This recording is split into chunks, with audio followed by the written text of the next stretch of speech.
Classificação indicativa. Livre para todos os públicos.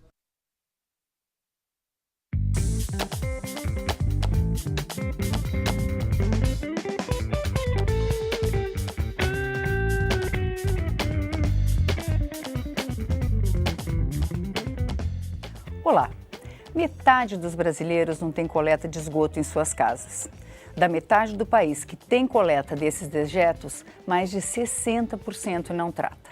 As consequências não são poucas. São Paulo, a maior metrópole do país, que passou por uma seca inédita, não pôde usar a água de seus rios, contaminadas. Cerca de 2.000 crianças morrem por ano vítimas de diarreia. E não podemos pensar que a falta de saneamento é causada pela pobreza. Ela pode ser uma das causas da pobreza. De acordo com a Organização Mundial da Saúde, cada real investido em saneamento economiza 4 na saúde. Os 4 serviços do saneamento são esgotos, resíduos, que é o lixo, drenagem e água. E a gente vai abordar cada um desses aspectos aqui no Brasil em Debate, da Rádio TV Câmara, que conta com a presença dos deputados Miguel Haddad, do PSDB de São Paulo, ex-prefeito de Jundiaí, no interior do estado, integrante da Subcomissão de Universalização do Saneamento Básico e do Uso Racional da Água, e do deputado Carlos Marum, do PMDB do Mato Grosso do Sul, vice-presidente da Comissão de Desenvolvimento Urbano. Deputados, por que o país está nessa situação? Quer dizer, falta dinheiro para o saneamento, falta atenção dos administradores. Deputado Haddad. É uma decisão política, né? E de definir prioridades. Saneamento é prioridade. Da mesma forma que a educação, que a saúde, saneamento tem que ter nessa fila toda, tem que estar aí entre as primeiras a atenção dos governos, tanto federal, estadual quanto municipal, embora seja responsabilidade do município, na sua essência, mas tem a participação do governo do estado e do governo federal. O grande problema é que durante muitos anos havia uma cultura, e que até hoje permanece, de que a obra embaixo da terra, a falta de visibilidade da obra, faz com que o político não tenha ganhos efetivos no processo eleitoral. E durante muitos anos, o esgoto, a água, a estação de tratamento de esgoto não se transformaram em prioridade nos respectivos governos. Então, os números que você apresenta são estarrecedores. No Brasil, mais de 7 milhões de pessoas não têm acesso ao banheiro. 7 milhões, é o dobro quase que de todo o Uruguai. E isso acontece até por uma questão de falta de prioridade, falta de vontade política, e também por questões ideológicas. Há estados, como é o caso do Rio Grande do Sul, onde a política adotada até hoje é de que a água tem que ser, a água, esgoto, saneamento básico, são obrigações do Estado, são obrigações do poder público e você não pode criar uma concessão, uma permissão ou uma PPP.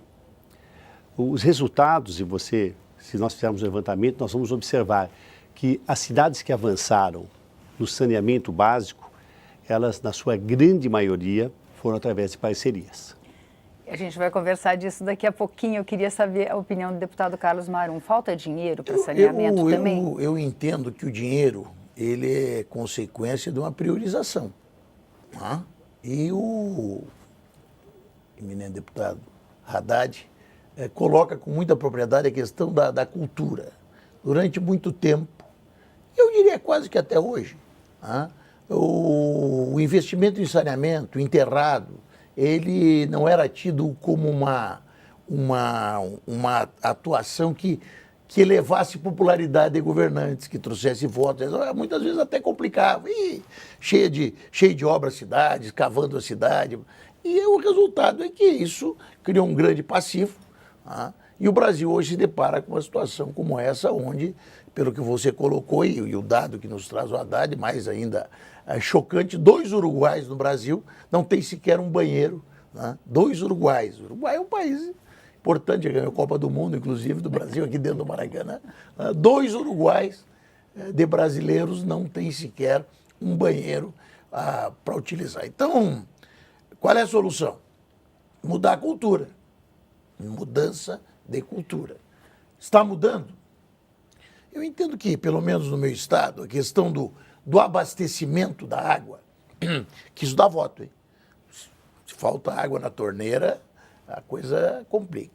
O abastecimento de água tem avançado. Agora, o passivo do saneamento, não obstante, do tratamento do esgoto e do tratamento do resíduo sólido, esse ainda vai ter que ter, teremos muitos anos, décadas, aonde tem que haver um investimento, uma priorização de investimento no setor para que nós possamos vir a ter uma situação de um país civilizado nessa questão.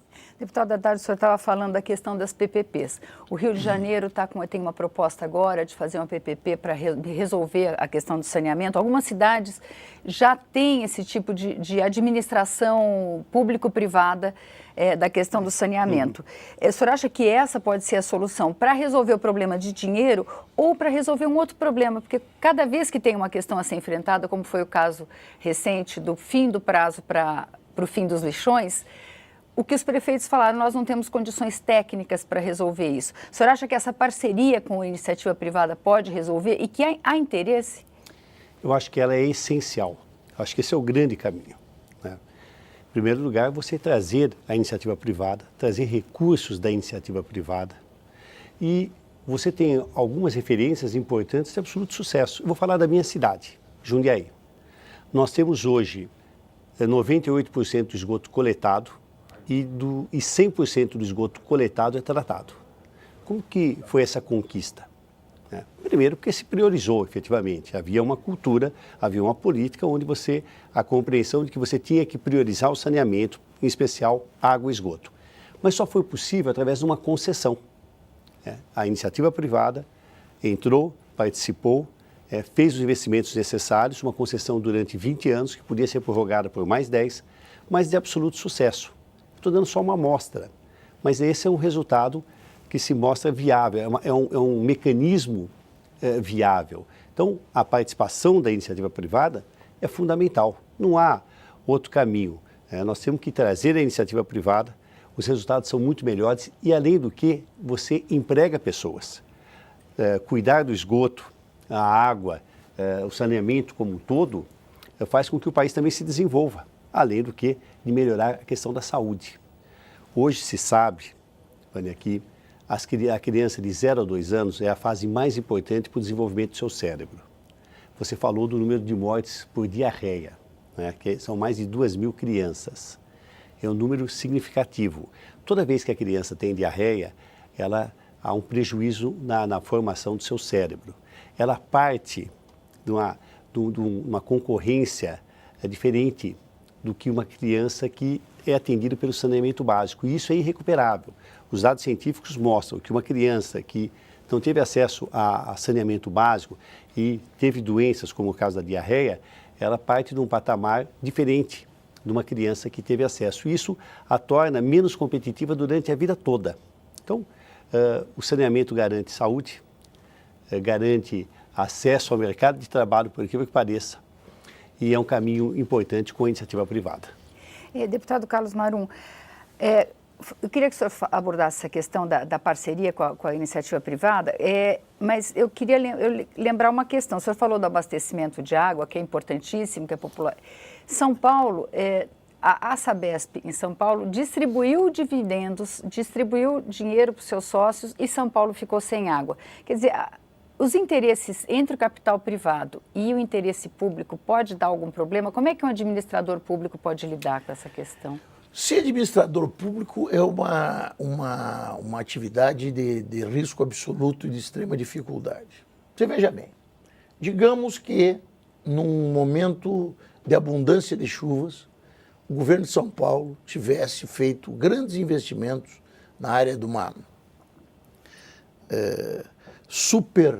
quase que uma superestimativa diante dos índices pluviométricos de alguns anos atrás, para se precaver para uma crise hídrica como essa. Quantas críticas não receberia por um investimento que poderia se mostrar muitas vezes até desnecessário, né? Então, na verdade, não adianta nós também pensarmos que vai baixar assim o Espírito Santo e todos vão ter. Não. Governar é elencar prioridades. Em chovendo, como estava chovendo, historicamente em São Paulo, essas obras até que hoje consomem alguns milhões, talvez naquele momento não fossem necessárias. E certamente se criam criticadas por aquele, que nem aquele comentarista que depois do jogo dizia, eu já sabia, sabe? Eu já sabia que se botasse o fulano ele ia fazer o gol para ganhar, eu sabia. Por esses digamos, que fazem essa apologia da necessidade absoluta de crítica. Eu te levo para Porto Alegre. Porto Alegre, em na década de 40, teve uma grande cheia em Porto Alegre. Guaíba subiu e alagou toda aquela região central, você conhece Porto Alegre. Eu não era vivo, mas sou porto-alegrense. Eu era vivo nessa época. Bom, o poder público fez imensos investimentos no sentido de fazer um dique, de construir um dique que protege a área central de Porto Alegre. Inclusive, se fez um muro na Avenida Mauá, se algum porto-alegrense estiver me ouvindo, me acompanhando agora, se estabeleceu um muro que separou o porto da cidade, com portões de ferro, e essa cheia até hoje não se repetiu. Todo esse investimento até hoje não foi utilizado. O que eu ouvi de críticas já na minha vida a esse investimento, que começa praticamente lá no aeroporto, vem a Avenida Dique, compõe um dique com aquele muro da Mauá. Muitas críticas foram feitas aos administradores. Esse ano ficou à beira de usar, né? Esse ano ficou quase, chegou a ser iminente o transbordar do Guaíba, que transbordou nas ilhas, mas o transbordar do Guaíba para dentro do centro de Porto Alegre. Então, se fecharam aqueles diques, mas não chegou a si mesmo, não chegou a ser necessário a real utilização desse dique. Então, o que eu vou lhe dizer? Nós temos hoje que tratar com uma realidade. Hoje é uma outra realidade. A chuva ela já não acompanha aqueles índices que tinha. Nós temos que utilizar as parcerias. Campo Grande é uma cidade moderna. O doutor André Putinelli, eu fui secretário dele na área de habitação, nós conseguimos zerar as favelas da cidade. Conseguimos ser a única capital do país onde não existiam favelas. Depois de um trabalho intenso, parceria com o governo federal, conseguimos zerar as favelas. Isso resultou, inclusive, no fato de Campo Grande assumir a condição de capital com o menor índice de mortalidade infantil do país. Chegamos a atingir esse. E fomos ver o saneamento. Em termos de coleta de esgoto, nós tínhamos o mesmo nível percentual de Paris ainda no final dos anos 1800, do século XIX. Então, cadê a modernidade? E daí realizamos um processo de concessão, houve um grande investimento de empresas que se propõem a ganhar dinheiro, mas prestando um bom serviço. Aí nós vamos imaginar que a empresa tem até o dever de ganhar dinheiro, tem até o dever, mas se propondo a realizar um bom serviço e nós conseguimos, então, reverter essa situação. Campo Grande hoje tem índices de coleta e tratamento de esgoto, eu diria, dignos de um país civilizado. Aí vem o eleitorado, e na eleição desconsidera tudo isso. Coloca uma pessoa na prefeitura sem a mínima condição de administrar a cidade, o eleitorado. E a situação é que hoje você chega em Campo Grande que era referência nacional para muita coisa, estou dizendo, a única capital do país sem favelas, eu fui secretário de habitação, hoje é uma referência de como pode-se, em pouco tempo, destruir o muito de bom que foi feito por um administrador público.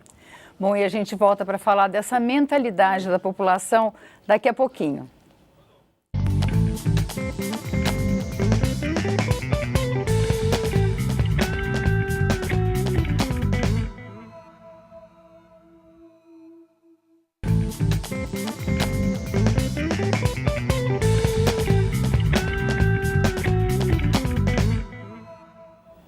Estamos de volta com o Brasil em Debate, que hoje discute o saneamento no Brasil com os deputados Carlos Marum, do PMDB do Mato Grosso do Sul, e Miguel Haddad, do PSDB de São Paulo.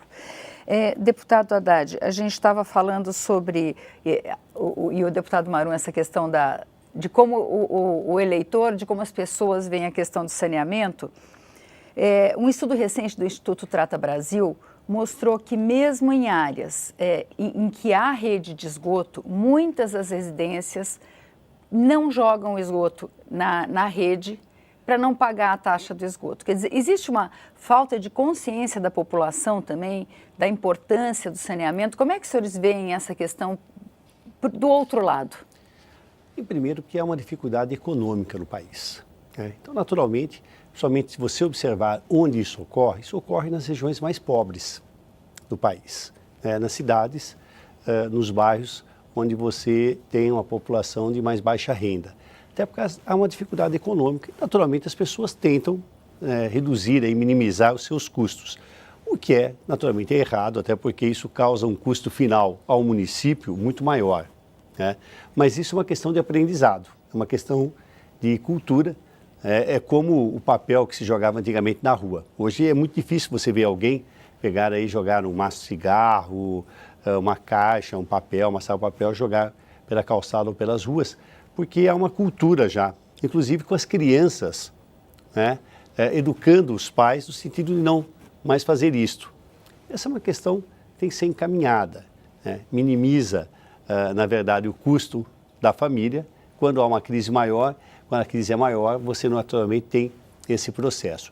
Mas as pessoas têm clareza da importância do saneamento. E um aspecto que eu acho que é relevante é de que as cidades têm que ser pensadas hoje em termos de aglomerado, em termos de regiões metropolitanas, porque a solução do saneamento, ela muitas vezes não é uma solução local. Você não precisa que cada cidade implante uma estação de tratamento de esgoto ou estação de tratamento de água. Isso é perfeitamente compatível. E os resultados, você potencializa muito mais os resultados. Isso acontece com os aterros sanitários. Você não precisa de um aterro em cada cidade, mas você pode ter isso por região, por aglomerado. Então não há necessidade de grandes investimentos, isso pode ser compartilhado. Da mesma forma, a extração de tratamento de esgoto e a estação de tratamento de água. Junto a isto, um incentivo, um estímulo do governo federal através de linhas de crédito, de financiamento, tanto para as PPPs, como também para o poder público. Se nós tivermos essa somatória de esforços, pensarmos em regiões metropolitanas ou aglomerados urbanos, priorizarmos, haver uma decisão política, no sentido que saneamento é prioridade, obtermos linhas de crédito do governo federal e do governo dos estados, além do que projetos viáveis, com certeza os objetivos serão atingidos num prazo menor do que todos nós, dos prazos menores dos estabelecidos. Deputado Carlos Marum, eu gostaria que o senhor falasse essa questão da cultura, se bem que o senhor já abordou essa questão, que às vezes o eleitor não entende o que de importante foi feito, mas com relação a essa questão do aglomerado de cidades, do consórcio, da gente juntar diversas cidades para realizar um determinado objetivo, que foi uma solução encontrada por muitos municípios na questão do lixão. Eu queria abordar a questão do lixo pelo seguinte: a gente já teve 2 prorrogações de prazo. Será que a gente está chegando perto da hora em que as cidades brasileiras vão conseguir acabar com os lixões? A gente acabou de prorrogar mais uma vez o prazo e menos de 10% dos municípios resolveram esse problema. Como é que o senhor vê essa questão? Eu vejo até a questão do lixo hoje como mais grave até do que a questão do saneamento, que eu entendo que percentualmente você está falando 10% das cidades. Nós, eleitores, eu não estou dizendo o eleitor, estou dizendo nós somos eleitores das nossas eleições. Muitas vezes nós não temos aquela situação do lixo, é importante que nós tenhamos na frente da nossa casa. Eu trabalhei muito tempo com habitação popular. Fui secretário de habitação da minha cidade, Campo Grande, e do meu estado, Mato Grosso do Sul, isso há 16 anos. E uma das coisas que nós tivemos que ensinar as pessoas e insistir é no varrer o pátio para dentro. Né? Porque muita gente, para ter o seu pátio limpo, vai para os lados. A vizinha sai tchá-tchá para o lado de cá, tchá-tchá para o lado de lá. Ó, meu pátio aqui na frente está limpo. Então, e o lixo, então, muitas vezes, se não está na frente da casa da gente, parece que ele não é um problema. E nós estamos aí hoje com populações vivendo nos lixões, com filho, mulher, num ambiente de primariedade absoluta. A capital do país tem o maior lixão do país também. Aquelas pessoas vivem numa condição inferior ao que viviam os homens das cavernas, nos primórdios da humanidade. Essas pessoas vivem pior do que viviam os homens das cavernas. Então, isso tem que ser atacado. Isso tem que ser atacado. Agora, também não é só por decreto. Não é só por decreto. Não é só agora o Ministério Público pegar essa lei e começar a querer botar na cadeia todos os administradores públicos do país, 90%, você está dizendo que 10% só, que cumpriu dos prefeitos do país, ou então tornar.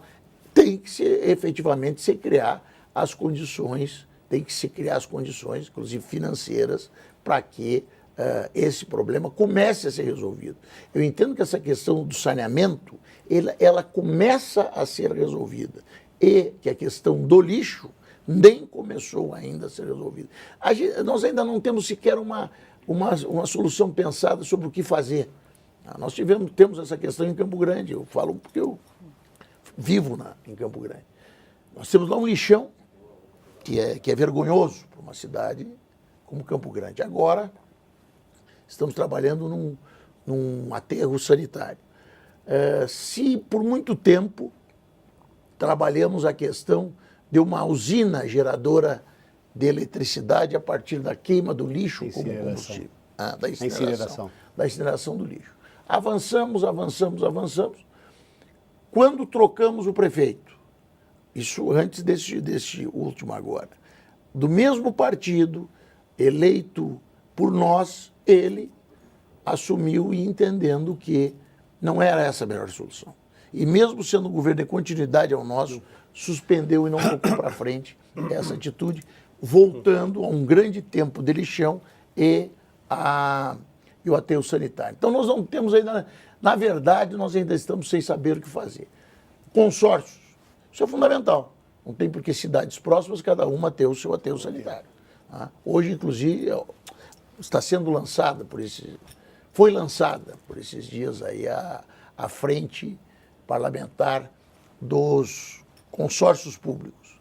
Eu vejo essa como um início de solução e temos que ter efetivamente como financiar essa situação e essa solução. Eu queria um pouco ao encontro... Porque o senhor falou da parceria público-privada, só acrescentar só uma questão com relação aos lixões, que algumas cidades aqui no interior de Goiás estão tentando criar soluções que rendam dinheiro com o lixo.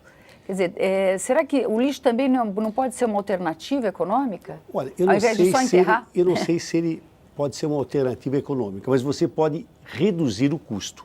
Isso é perfeitamente possível. Né? A proposta da incineração, que é uma proposta... Porque até pouco tempo atrás não se sabia muito bem o que fazer com o lixo. Uma parte do lixo era reaproveitado, mas uma parte não. Né? Então, não se sabia muito bem, não se tinha soluções, não só no Brasil, como no mundo todo. Hoje já se tem soluções que são viáveis economicamente. Elas não são autossustentáveis, mas você consegue minimizar os custos, principalmente do depósito do lixo, que hoje são feitos ou nos lixões ou nos aterros, que poderia ser feito nas usinas de incineração. Então, você pode minimizar através da incineração. E há alguns problemas que os prefeitos enfrentam, que é, por exemplo, a questão ambiental. Porque mesmo que você tenha o desejo de instalar um aterro numa determinada região, você muitas vezes tem uma resistência em relação às questões ambientais que vão inviabilizando. Por isso que a incineração, ela deve, nos próximos anos, ser um caminho mais seguro, que pode minimizar. Eu sou um grande defensor da incineração. Há recursos internacionais para isto e ela pode ser, de fato, uma boa solução. Mas o Marum fala de um aspecto extremamente importante, que é a falta de continuidade administrativa. Né? Este é um grande desafio no Brasil. Você pega um governo, como é o caso do Campo Grande, que fez um excepcional governo, né? Conheço a história, né? E, de repente, entra um outro prefeito e abandona todos os projetos. Hoje a legislação, ela obriga que as obras iniciadas tenham continuidade. Mas você tem programas que, às vezes, o custo da sua implantação é tão grande quanto as obras. E esses são abandonados pelo meio do caminho. Então, 4 anos, com a reeleição 8 e agora novamente 4, porque a reeleição não cabe mais, é um tempo pequeno para projetos de maior envergadura, como é o caso do saneamento, como é o caso a água, esgoto, o lixo, a coleta, o afastamento, enfim. Então, nós temos que repensar a questão de projetos iniciados, programas implantados, para que possam ter continuidade, senão nós sempre vamos sofrer desses problemas que o deputado Marum fala aqui. Um inicia, faz os estudos, inicia a implantação, gasta uma energia imensa, apresenta uma proposta viável e vem um outro, que aliás sucede, é o sucessor natural, é o sucessor que apoiado, né, pelo atual prefeito, mas que não dá continuidade, muito menos quando ganha alguém de oposição. Né? Então, o problema, da mesma forma, da cultura que nós falamos em relação à obra enterrada por parte do político, que ele entende que isso não lhe dá musculatura eleitoral, é também, ele quer deixar uma marca. E ele tenta apagar a marca do seu antecessor exatamente para que ele possa ganhar visibilidade. E isso é um grande prejuízo para o país. E essa é uma das razões pelas quais projetos de maior envergadura não avançam no Brasil. Muito obrigada, deputado Miguel Haddad. Muito obrigada, deputado Carlos Marum. Eu que agradeço o convite. O Brasil em Debate termina aqui. Você pode rever ou compartilhar este ou outros programas na nossa página, câmara.leg.br/Brasil em Debate. Obrigada pela audiência e até a próxima.